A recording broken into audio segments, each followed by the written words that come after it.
কিসের এত ভাবরে তোর? আসছে কোথাকার কোন মহারাজা, ওনাকে আমার সালাম করতে চলতে হবে? হ্যাঁ, খাটাস কোথাকার। নিজেকে যে কি মনে করে পূর্ণার সাথে ভাব দেখাতে আসছে। আমি আলাভোলা মেয়ে বলে এই ব্যাটার সংসার করছি, নয়তো এই ঝোঁকরুটে সংসার কোনো মেয়েই করতো না। নিতান্তই আমি নরম মনের মেয়ে আর বোকাবেলে করছি। পরবর্তীতে নিজের মনকে প্রশ্ন করলাম, আমি কি আদৌ বোকা আর আলাভোলা? মন উত্তর দিল, অবশ্যই তুই বোকা আর একটা ভদ্র শান্ত আর ইনোসেন্ট একটা মেয়ে। পশ্চিমে সূর্যটা ঢলে পড়েছে সেই কখন, আস্তে আস্তে ডুবে যাচ্ছে আকাশের ওপারে।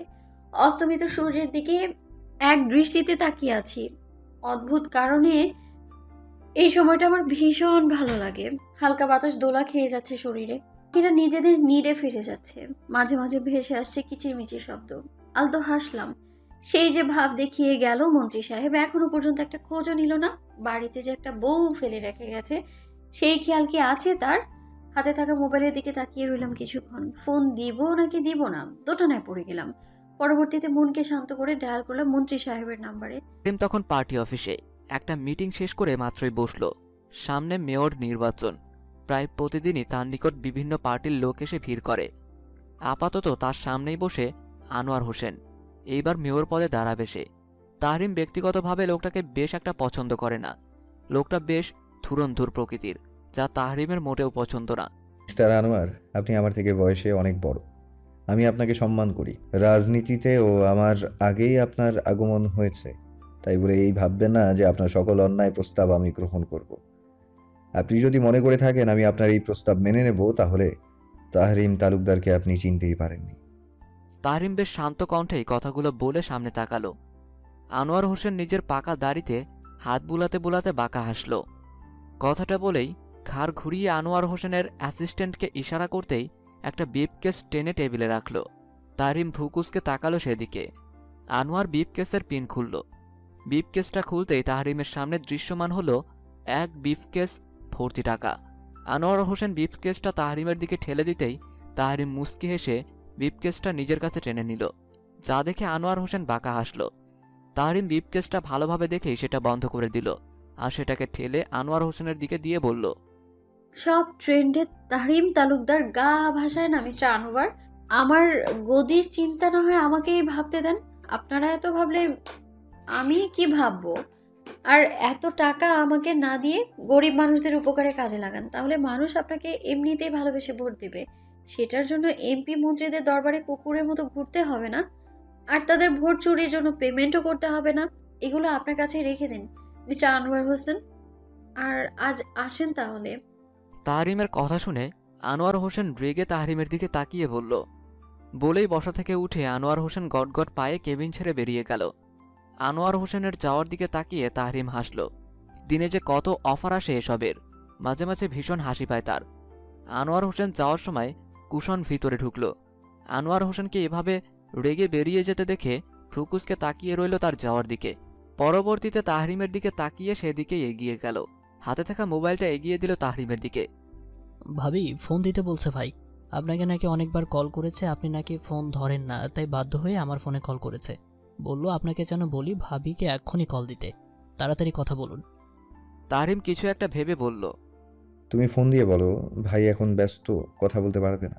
কুশল ঠোক গিলে বলল, আমি? হ্যাঁ তুমি। কেন, কোনো সমস্যা? না, আমি কেন? তাহরিম চোখ রাঙিয়ে বলল। যা বললাম তাই করো। কুশন কাপা কাপা হাতে ডায়াল করলো পূর্ণার নাম্বারে। ফোনটা লাউড স্পিকারে দিয়ে দাঁড়িয়ে রইল। চারপাশে অন্ধকার হয়ে এসেছে। হঠাৎ রিংটোন বাজতেই আমার চোখ যায় ফোনের দিকে। স্ক্রিনে ক্যাবলাকান্ত নামটা দেখে ভ্রু কুচকালাম। হ্যাঁ, ক্যাবলাকান্ত বলো, তোমার ভাই কই? কুশন কাপা কাপা কণ্ঠে বলল, ভাবি, ভাই তো মিটিংয়ে, এখন কথা বলতে পারবে না। জোর করে মোবাইলটা তার কাছে দিয়ে আসো। আসছে আমার নেতা মশাই, সব নেতাগিরি ছুটামো আমি। বাড়িতে বউ রাইখা বাইরে গিয়ে নেতাগিরি করে, লবণ ছাড়া করল্লা কোথাকার। পূর্ণার কথাগুলো কানে যেতেই তাহরিমের কাশি উঠে গেল। কাশতে কাশতে পানির গ্লাস মুখে নিয়ে ইশারা করলো কুশনকে। মোবাইল রেখে বাইরে যেতেই বেচারাকে ইশারা করতে দেরি হলো, কিন্তু মোবাইল রেখে দৌড় লাগাতে দেরি হয়নি। তাহরিম তার দিকে তাকিয়ে দীর্ঘশ্বাস ফেলল। কেন যে ছেলেটা পূর্ণাকে এত ভয় পায়? মোবাইলের দিকে এক পলক তাকিয়ে সেটাকে কানে ধরল। গম্ভীর কণ্ঠে বলল, কি হয়েছে তোমার? এতবার কল করছো কেন? হ্যাঁ, আমি না তোমাকে জ্বালাই? তাহলে আবার আমাকে ফোন করো কেন? হ্যাঁ, আমি আমার জামাইকে ফোন দিছি। আমার 10টা না 5টা না একটা মাত্র জামাই। আমি ফোন দিলে আপনার কি? আপনার এত চলে কে? হ্যাঁ, আমার জামাইকে আমি জ্বালাবো? আসছে আমার সাথে নেতাগিরি করতে। শুনুন মন্ত্রী সাহেব, এই পূর্ণার সাথে নেতাগিরি করতে আসবেন না একদম। আমার একটা আর্টিকেল আছে, বুঝলেন? আপনার মন্ত্রী সাহেব মন্ত্রীগিরি একদম বের করবে কিন্তু। তুমি কি কোনোভাবে আমাকে থ্রেট দিচ্ছ নাকি পূর্ণা? তুমি আমার মতো এত এত ভালো আর নীতিবান মন্ত্রীকে থ্রেট দিচ্ছ? হ্যাঁ, ধরতে পারেন থ্রেট। আপনি এখন বাসায় আসবেন? আসবো না আমি। আপনি আসবেন আর আসার সময় 2টা আইসক্রিম নিয়ে আসবেন। তাহরিম ভ্রু কুঁচকালো। দুটা কেন? আমি আইসক্রিম খাবো না। আমি কখন বললাম আপনার জন্য? 2টাই তো আমার জন্য। তাড়াতাড়ি আসেন। পারবো না, আসবো না, আমি কাজ আছে। এখন আপনি না আসলে পরে আমাকেও বাসায় পাবেন না, মনে রাখেন। বলেই পূর্ণা ফোনটা কেটে দিল। তাহরিম কান থেকে ফোন নামিয়ে ঠোঁট কামড়ে হাসল। পাগলি একটা। আপু, তাহরিন ভাইয়ার বিপদ হওয়ার সম্ভাবনা আছে। কেউ হয়তো ভাইয়াকে বিপদে ফেলার চেষ্টা করছে। তুমি জলদি কিছু করো, নয়তো বিপদে বাড়বে। যতটা সম্ভব ওরা গাড়িতে কিছু একটা করছে। কথাটা শোনা মাত্রই বেশ বিচলিত হলাম। সামনে নির্বাচন, যদিও মন্ত্রী নির্বাচন হয়ে গেছে, তবুও চাপ কম নয়। ফোন করেছে আমার জুনিয়র একজন অফিসার। আমাকে বোন বলে, আমিও তাকে ভাই বলে মনে করি। ওকে বলেছিলাম মন্ত্রী সাহেব কোথায় যায়, কি করে, সব খবর আপডেট আমাকে দিতে। আমি কানে ফোন রেখে ড্রয়ার থেকে গাড়ির চাবিটা নিয়ে বললাম, তুমি একটু দেখো তো উনি যেন গাড়িতে না উঠতে পারে, আমি আসছি। আর আমি ওনাকে ফোন করছি, তুমিও সাবধানে দেখো। আচ্ছা। আমি দরজার কাছে আসতেই মাথাটা যেন কেমন চক্কর দিয়ে উঠলো, কিন্তু তাতে বেশি একটা গুরুত্ব দিলাম না। বেরিয়ে গেলাম বাইরে। বাইরে এসে দেখি বাবার গাড়িটা দাঁড় করানো, মাত্রই বাবা এসেছে।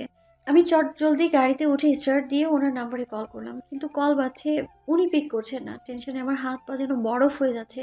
গাড়ির স্পিড বাড়িয়ে গাড়ি চালাতে লাগলাম পার্টি অফিসের উদ্দেশ্যে। লোকটা এত কেয়ারলেস কেন? একটা মানুষ এতটা কেয়ারলেস কি করে হতে পারে? বারবার ফোন করেই যাচ্ছে, অথচ ফোন পিকই করছে না। মেজাজটা একদিকে চরম খারাপ হচ্ছে আর আরেক দিকে টেনশনে হাত পা অবশ হয়ে আসছে।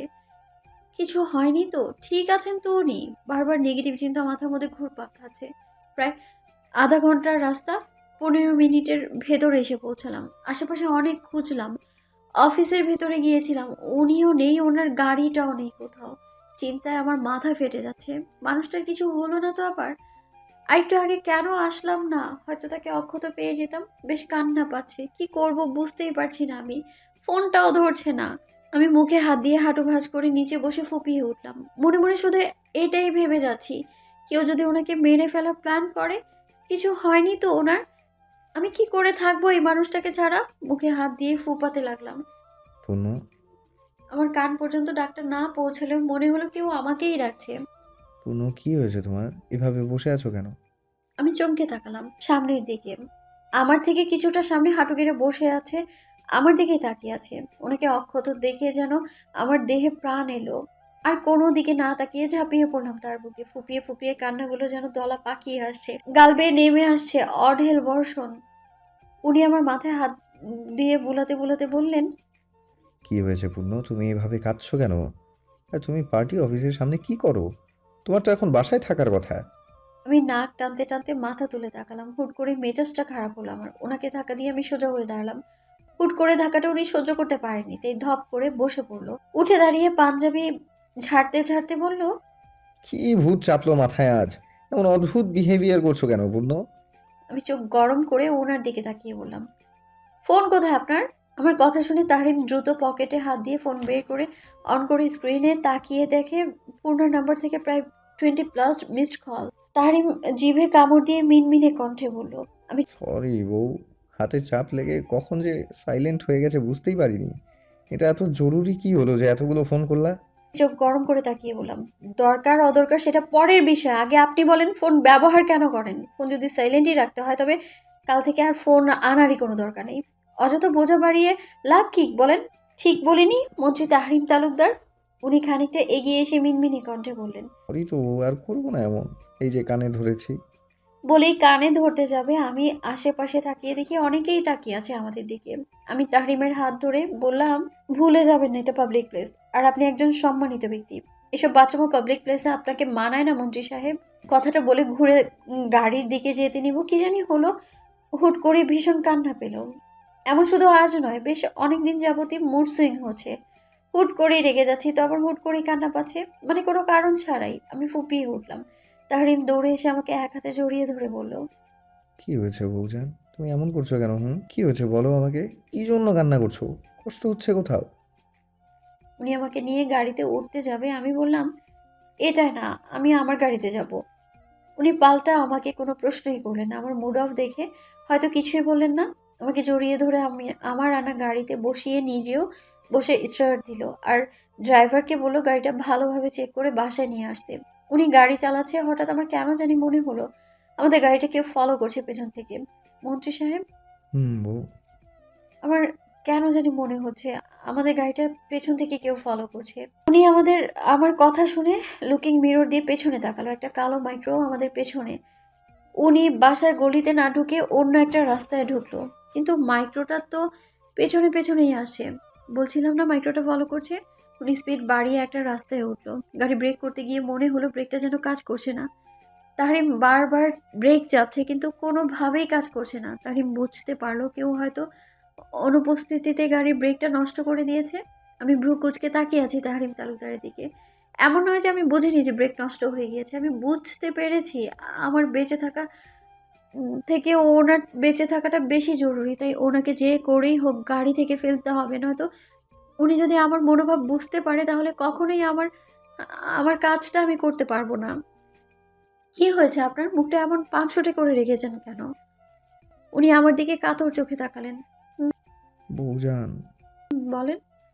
তোমার সাথে হয়তো এই জীবনে আমার আর কথা নাও হতে পারে, কিন্তু জেনে রেখো খোদা তাআলা যদি 7টা জন্ম আমাকে দেয়, সেই 7 জন্মেই প্রিয়তমা হিসেবে আমি তোমাকেই চাইবো। আমি তোমাকে ভীষণ ভালোবাসি পূর্ণ, ভীষণ ভালোবাসি। আমি নিজের সিট বেল্ট খুলে ওনার দিকে খানিকটা ঝুঁকে দরজার সাইড দিয়ে মাথা হেলিয়ে জড়িয়ে ধরলাম ওনাকে। এক হাত দিয়ে দরজার বাটন চাপ দিয়ে দরজাটা খুললাম, অপর হাত দিয়ে ওনাকে আলতো করে জড়িয়ে ধরে আলতো হাসলাম। এমন করে বলছেন কেন মন্ত্রী সাহেব? আমি আপনার 7 জনমেও আপনারই থাকবো। আমি ছাড়া অন্য কারো কথা মাথায়ও আনবেন না। আপনার পিন্ডি চটকাবো তাহলে, এই বলে দিলাম। কথা বলতে বলতে ওনার সিট বেল্টটাও খুলে দিলাম। উনি সামনে তাকিয়ে গাড়ি চালাচ্ছে। রাস্তাটা বেশ নির্জন, তাই সমস্যা হচ্ছে না। সামনেই বেশ ঢালু একটা জায়গা, আর নিচ দিয়ে বিভিন্ন ক্ষেত। এটাই হয়তো কাজ করার সঠিক সময়। ভালো থাকবেন মন্ত্রী সাহেব, আর আমাকে ভুলে যাবেন না কিন্তু। উনি কিছু বলার আগেই দরজা খুলে ওনাকে বেশ জোরে ধাক্কা দিলাম। উনি কিছু বুঝে ওঠার আগেই উনি পড়ে যায় গাড়ি থেকে। আমি সিটে বসে গাড়িটা টান দিলাম। মোবাইল বের করে ক্যাবলা কান্তের নাম্বারে কল করতেই 2-1 রিং হওয়ার পর ধরলো। কুসুম, তুমি শহর থেকে উত্তর দিকের গ্রাম সাইডে একটা নারকেল বাগান আছে না, তার পাশে রাস্তার ধারে তোমার স্যার পড়ে আছে, দ্রুত আসো ওখানে। গাড়ি তখন আউট অফ কন্ট্রোল, সামনে একটা বড় বট গাছ। আর হয়তো আমার কাছে সময় নেই বেশি। ঘাড় ঘুরিয়ে একবার পেছনে তাকালাম, যদি ওনাকে একটা বার দেখতে পাই, কিন্তু আফসোস শেষ দেখাটা হয়তো আর হবে না। ভাবতে ভাবতে গাড়ি এসে সজোরে আঘাত করলো বট গাছটার দেহে। সামনের কাজগুলো ভেঙে গেল। মাথায় প্রচন্ড আঘাত লাগায় মনে হলো গরম কিছু ঘাড় বেয়ে নেমে আসছে। আবছা চোখে হাত দিলাম ঘাড়ের পেছনে, সামনে আনলাম হাতটা। লাল রঙে রাঙা হয়ে গেল হাত। ধীরে ধীরে বন্ধ হয়ে এলো চোখ দুটো। হয়তো এটাই আমার জীবনের অন্তিম মুহূর্ত। আমাদের জীবনে এমন অনেক সময় আসে যখন আমাদের শক্ত থাকতে ভীষণ কষ্ট হয়, তবুও থাকতে হয়। জীবনে সবসময় সব কাজে মিরাক্কেল হয় না, ভাগ্যকে মেনে নিতে হয়, আর ওপরওয়ালার উপর বিশ্বাস রাখতে হয়। এটা বিশ্বাস রাখা দরকার, সবসময় মিরাক্কেল হবে না। অবশ্যই খোদাতালা সর্বোত্তম পরিকল্পনাকারী, সে নিশ্চয়ই সব কিছু ভেবেই করছেন, এবং যাতে তোমার মঙ্গল হয় সেটাই করবেন উনি। বিশ্বাস রাখো তাহরিম, ভেঙে পড়ো না। তাহরিমের কাঁধে হাত রেখে ধীরে ধীরে মেহেরিন তালুকদার কথাগুলো বলল। তাহরিম মাথা নিচু করে হাসপাতালের করিডরে বসে আছে, মাথায় তার ব্যান্ডেজ। গাড়ি থেকে পড়ে গিয়ে মাথায় বেশ আঘাত পেয়েছিল সে, জ্ঞান হারিয়েছিল তখনই। জ্ঞান ফেরার পর নিজেকে হাসপাতালের বেডেই আবিষ্কার করে তাহরিম। হাতে পায়েও চোট লাগে তার। জ্ঞান ফিরতেই শুরু হলো তার পাগলামি। বারবার একই প্রশ্ন, পূর্ণা ঠিক আছে তো? তার পূর্ণ কোথায়? কেমন আছে তার পূর্ণ? যার উত্তর ডক্টররা দিতে পারছিল না, যার দরুন আরও বেশি পাগলামি শুরু হয়েছিল তার। পুরো হাসপাতালে সমস্ত ডক্টর আর নার্স, রোগীরা পর্যন্ত ছলছল চোখে তাকিয়েছিল তাহরিমের দিকে। তার করা পাগলামির সাক্ষী হয়ে দাঁড়িয়েছিল কে না চেনে তাকে। সদ্য হওয়া তরুণ মন্ত্রী তাহরিম তালুকদার। ডক্টররা এক প্রকার বাধ্য হয়েই তাহরিমকে ওটির সামনে নিয়ে এসেছে। একজন শক্ত সামর্থ্যবান রাজনীতিবিদ, যার কণ্ঠে শরীরের পশম দাঁড়িয়ে যায় হাজার তরুণের, বড় বড় পদস্থ কর্মকর্তাদেরও চোখের ইশারায় বসিয়ে রাখে। আর সেই তরুণ মন্ত্রী তাহরিম তালুকদারকে যেন চেনার উপায় নেই। মিনমিনে কণ্ঠ আর অসহায় চাহনি বুঝিয়ে দিচ্ছে আর সে কতটা অসহায়, তাও একজন নারীর জন্য। একজন নারী কি না পারে। এত গাম্ভীর্যপূর্ণ একজন পুরুষকেও এক নিমিষে অসহায় বানিয়ে দিল, পাগল বানিয়ে দিল এক নিমিষেই, যার পাগলামির সাক্ষী সাধারণ জনগণ। তাহরিমকে ওটির সামনে বসাতেই সে একদম নিস্তব্ধ হয়ে গেল, একটা কথাও বলল না। এক পলক ওটির দরজার দিকে তাকিয়ে মাথা নিচু করে বসল। একদম নিস্তব্ধ সে। নিস্তব্ধতা যেন ঘিরে ধরল চারপাশ থেকে। তাহরিমের ভেতরে কি পরিমাণ ঝড় বয়ে যাচ্ছে একমাত্র সেই জানে। পুরুষ মানুষের নাকি কাঁদতে নেই, তবে আজ তাহরিমের ইচ্ছে করছে তার পূর্ণর হাতটা জড়িয়ে কাঁদতে। ভীষণভাবে কাঁদতে ইচ্ছে হচ্ছে তার। অসহায়, আর সে বড্ড অসহায়। তালুকদার বাড়ির প্রায় সবাই উপস্থিত হাসপাতালে। নিজের পাশে কারো উপস্থিতি টের পেয়ে পাশে তাকালো তাহরিম। তানজিমকে দেখে আবারও নিচের দিকেই তাকালো তাহরিম। তানজিম কিছুটা হলেও বুঝতে পারছে তাহরিমের মনের অবস্থা। ভাইয়া, তাহরিম কোনো রেসপন্স করলো না। চিন্তা করো না, আপু সুস্থ হয়ে যাবে। দেখো তুমি, ইচ্ছে হবে না আপুর। তাহরিম তানজিমের দিকে তাকালো। তানজিম জোরপূর্বক হেসে বলল, ভাইয়া চলো একটা প্ল্যান করি। পূর্ণ আপু সুস্থ হলে আমরা সবাই মিলে রাঙামাটি যাব, নাকি কক্সবাজার, কোনটা? আচ্ছা ভাইয়া বলো বলো তো, আপু কোথায় চয়েস করবে? রাঙামাটি নাকি বান্দরবান, আর নাকি কক্সবাজার? আমার তো মনে হচ্ছে রাঙামাটি। তাহরিম ছলছল চোখে তানজিমের দিকে তাকালো। জানিস তানজু, তোর আপুর এই অবস্থার জন্য আমি দায়ী। সব আমার জন্য হয়েছে। আমি যদি ফোনটা ঠিক মতো পিক করতাম তাহলে হয়তো এটা হতো না। আর না, আমাকে বাঁচাতে গিয়ে নিজে গাড়ির ভেতরেই রয়ে গেল। আমি একদম বুঝতে পারিনি ও আমার সাথে এমনটা করবে। এত খারাপ কেন ও বলতো? পূর্ণ কি জানে না ওকে ছাড়া আমি অসহায়? আমি বাঁচতে পারবো না ওকে ছাড়া। ও- ও তো জানতো এটা, বল। তাহলে কেন আমাকে এইভাবে মারার প্ল্যান করলো? আমাকে যদি সরাসরি বলতো তাহলে আমি হাসতে হাসতে মৃত্যুকে বরণ করতাম। এত বড় শাস্তি কেন আমাকে দিল বল না তানজু? ওকে আমি ক্ষমা করবো না, কখনো কখনো ক্ষমা করবো না। তানজিমের কাঁধে মুখ ঘেঁষে কথাগুলো বলতে বলতে চোখ দিয়ে অঝরে পানি পড়তে লাগলো। কাঁধ ভিজা ভিজা অনুভব হওয়ায় তানজিম ঢের বুঝতে পারল তার ভাই আজ বড্ড বেশিই ভেঙে পড়েছে। এমন অসহায়ভাবে সে কখনো তার ভাইকে দেখেনি। কাঁদতে তো দূর, মন খারাপও করে কথা বলেনি তাহরিম কোনোদিন। কিছুক্ষণ নীরবতা পালন করার পর তানজিম বলে উঠল, ঠিক হয়ে যাবে তো আপু? তানজিম ঠিকই বলেছে ভাইয়া, পূর্ণা খুব স্ট্রং, ও ঠিকই সুস্থ হয়ে যাবে। আপনি শুধুই টেনশন করছেন। পরিচিত কারো কণ্ঠ শুনতে পেয়ে ঘাড় উঁচিয়ে তাকালো সেই দিকে। ইলমি দাঁড়িয়ে আছে, পাশেই রুদ্র অবাক চোখে ইলমির দিকে তাকিয়ে আছে। তাহরিম ইলমির দিকে তাকালো।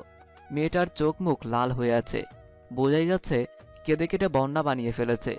তবুও একটা জিনিস তাহরিমের ভালো লাগলো, ইলমি নিজের অবস্থায় করুণ, তার উপর সে আবার তাহরিমকে সান্ত্বনা দিচ্ছে। রুদ্র অবাক। রুদ্র পূর্ণার অ্যাক্সিডেন্টের কথা জানার সাথে সাথেই ইলমিকে বলেছিল, কারণ সে তখন ইলমির সাথেই ছিল। কথাটা শোনার সাথে সাথেই ইলমি এই যে কান্না শুরু করলো, হাসপাতালে পৌঁছানোর আগ পর্যন্ত সেই কান্না বহাল ছিল।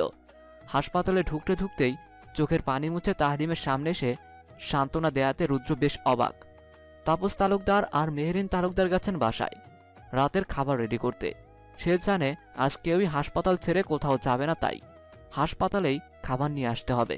অপারেশন শুরু হবার প্রায় ঘন্টা 3 পর ওটির লাইট অফ হলো। দরজা খুলে ডক্টর বেরিয়ে আসলো। ডক্টর বের হতেই ইলমি ছুটে ডক্টরের কাছে গিয়ে দেদারসে একের পর এক প্রশ্ন ছুটতে লাগলো। ডক্টর পূর্ণ কেমন আছে? কি হয়েছিল? কোথায় ব্যথা পেয়েছে? ঠিক আছে তো? আমি কি ভেতরে যেতে পারবো, নাকি অবজারভেশনে রাখবেন? মিস, আপনি একটু চুপ করুন, আমি বলছি। ডক্টরের কথায় ইলমি চুপ করে গেল। জি বলুন। মিসেস পূর্ণার অপারেশনটা সাকসেসফুল হলেও এই মুহূর্তে কিছুই বলতে পারছি না আমরা, কারণ উনি আঘাতটা মাথায় পেয়েছে। আমাদের ধারণা উনি হয়তো সাময়িক স্মৃতি হারিয়ে ফেলতে পারে, কিংবা প্যারালাইজ হতেও পারে, কিন্তু এটা শুধু আমাদের অনুমোদন। এমনটা নাও হতে পারে, তবে খোদার অশেষ রহমতে দুজনে বেঁচে আছে।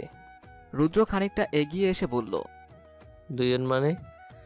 ডক্টর ভ্রুকুসকে রুদ্রের দিকে তাকিয়ে বলল। কেন আপনারা জানেন না মিসেস তালুকদার প্রেগনেন্ট? রুদ্র চোখ বড় বড় করে ইলমির দিকে তাকালো। ইলমি যেন ডক্টরের কথা শুনতেই পেল না, এমনভাবে রুদ্রের দিকে তাকালো। রুদ্র পিছনে তাকিয়ে দেখে তাহরিম এক দৃষ্টিতে সামনের দিকে তাকিয়ে আছে, আর তানজিম মুখে হাত দিয়ে চোখ বড় বড় করে রুদ্রের দিকে তাকালো। তাহরিমকে ধাক্কা দিয়ে বলল, খুশিতে চিৎকার দিয়ে বলল। ভাইয়া শুনছিস, আমি চাচ্চু হব। ছোট ছোট হাত পা নাড়িয়ে খেলবে, আর আমি তাহরিম লাফিয়ে উঠে বলল। আমি চাচ্চু হব।